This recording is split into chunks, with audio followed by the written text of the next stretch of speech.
for Radio Blog. Hot 101.5. These are the radio blogs of Miguel Fuller and Holly O'Connor. Because it's so much easier to just say them out loud than it is to type them. Dear blog, I was wrapping up a visit with my little brother, Patrick O'Connor.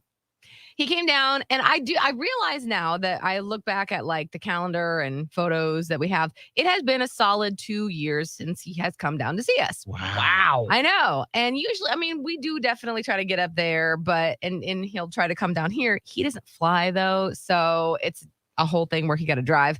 Anyway, it has ended up, thanks to the pandemic, being 2 solid years. So he and his fiance came down. They've been together for a while, and it's been good because my mom has been super excited about this. But the visit really solidified to me how different we are as humans. And doesn't it blow your mind how like crazy it is, the differences between your siblings and yourself? Yes. And I think we've talked about this maybe on the air, maybe on a podcast before, but it could not be more stark. And this is the one thing that really hammered it home. So I kept asking him, like, when they got there, a couple days into the visit, I'm like, and not because I'm trying to like push him out of my house, but I'm like, when y'all going again? Only because how do you plan for something if you don't know like when people are arriving and when they're leaving? And he kept being like, I don't know, maybe Saturday, maybe Sunday. I don't know. And I'm like, okay, well, just let me know. And then come to find out upon like, trading notes with my person after they had gone, because they did end up leaving on Saturday morning. He was like, my person was like, so I sat down with Ashley, who is my brother's fiance, and he's like, so how are things? And she's like, good, but God, Patrick is just not a planner, and he won't tell me when we're leaving. And I'd like to leave on Saturday, but I don't really know what to do because it's not I don't know. And I'm like, oh my God, like what? Put a plan together. And I don't know if it's just because, and clearly I get this from my mother, and I know my mother annoys me sometimes, but like, I'm very thankful that she is a planner. Maybe he just hated it so much that he rebelled against it as a kid and was just like, I'm not going to plan anything ever. Like this poor girl that is going to be my sister-in-law, which is blowing my mind, who's super nice. But this poor woman has to put up with someone that I don't know if I could handle living. I'm like, that's my full-on brother. Although what I realized that it made me sad a little bit about his visit is like, he's messed up. He's got all kind of traumas that like I don't think we'll ever get into. And the only reason I can really see it now is because I've taken such a mental health journey over the past 2 or 3 years. And like, I can see other people's issues now. Right. I have no idea exactly what they are. I'm not like, I don't claim to be psychic or anything, but I am an empath and I can feel people and I can definitely tell. And I know from having like, grown up with him as my sibling, like he got stuff going on that he's just never going to talk about. Yeah. And he's a police officer too. And I'm like, of all people, I feel like in that line of work, you should be able to talk about stuff. And some of them do, but I would say the majority don't. Yeah. I don't know if it's silence. It is. It's like this. It's looked down upon, unfortunately. Unfortunately, it looks like a weakness when it's really your ultimate strength is to be able to do that. So I hope, and after like the whole thing with not planning and like kind of being like the strong silent type, and I'm like, he used to be silly. Like this is a person that used to be funny, even though like his sense of humor is weird. He would like laugh. He doesn't do that anymore. And so I'm like, I wish that in that line of work, especially, it would be more open that people could talk about their feelings. Absolutely. Dear blog, this weekend I was in Buffalo, New York, visiting my fiance who's up there for the month for work. And we realized when we got there that I had not seen his family since we've been engaged. That's a big leap. It was.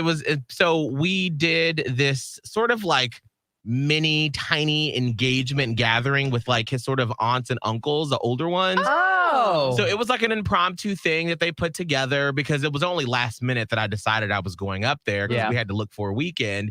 And it was just because my family is so different from his family, and we've actually been to Atlanta to visit my family a couple times. And it's sort of like, oh yeah, aren't y'all engaged? Like that's a thing, right?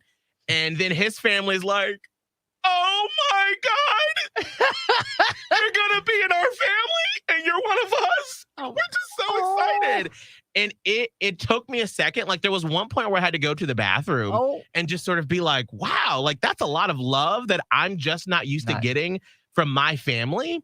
You're having a hard time receiving it. Yes, absolutely. And it took me aside a moment. And then there was one point, because a lot of his uncles and aunts, they're a little bit older. And so we, coming from Florida, wanted to be protective. So we, the little gathering was outside. It was spaced out. We didn't give any hugs. But then my fiance's mom, I didn't think I was going to get choked up over this. This is weird. I was not expecting that. Well, I mean, Miguel, hold on. I can tell you why you're not expecting it. But obviously, you just said it. You're not used to receiving this kind of love. And this is what's making you. And it's okay. Oh. It's okay. Took me aside. Okay. Oh, Lord. It just came out of nowhere. When we greeted them for the first time, oh, wow. She was like, oh my God, it's so good to see you, my new son. And she was like, are we hugging? And we were like, well, we just want to keep you safe. We don't want anything to happen, even though, we've been vaccinated. And she was like, oh, I've been looking forward to a Miguel hug. Oh. And I was like, you just met me 4 years ago. Like, it really was special. Yeah.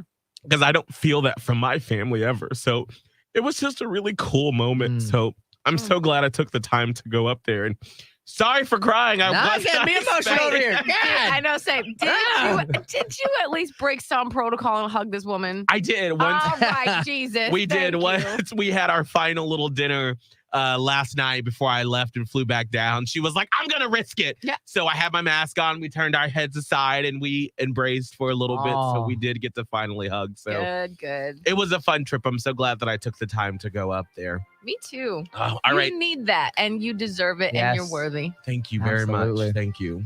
All right. It is 6:48 as I dry my tears away.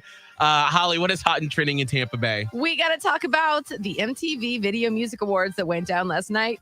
Who won what? Who is being talked about this morning? And who dressed up like a worm?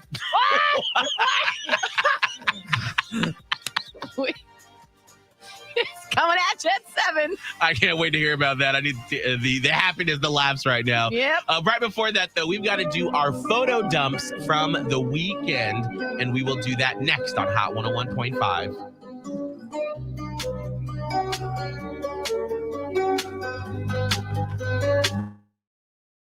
No, you are all good. Oh, didn't see that one coming. Goodness gracious. All right, we'll go over our photo dumps next. And we have the fall essentials after 8.